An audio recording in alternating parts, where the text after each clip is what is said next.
4 of the 8 members on the RSU 63 school board resigned last week, which raised eyebrows in the towns they serve, including Holden, Eddington, and Clifton. However, instability has been a theme in the past in the district, and now they're hoping new leadership will turn things around. Sierra Dubois has more. If you walk through the halls, the kids are vibrantly, energized and having fun with their peers. That's how the interim superintendent for RSU 63 describes the halls of Holbrook Elementary and Middle Schools and Eddington Elementary.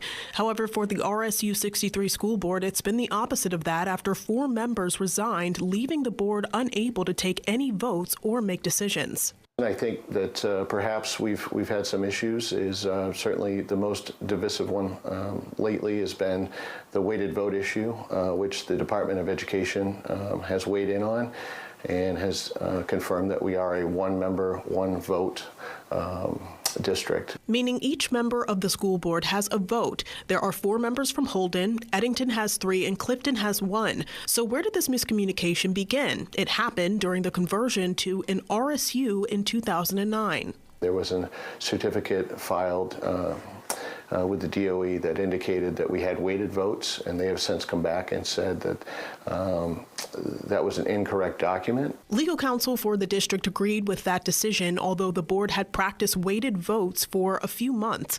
This stirred up tension amongst the board, and reactions led community members to take out recall petitions for 2 members from Holden. After a few of the going to the school board meetings, it was clear there was some dysfunction, lack of collaboration.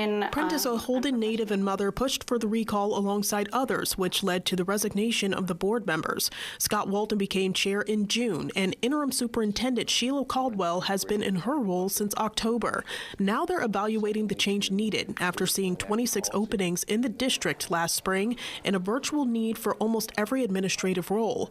The select boards of Holden, Eddington, and Clifton will have their regular January meetings to appoint replacements to the board to get them back to a functional state, a step they're hoping will get them on a positive path for the children and families they serve.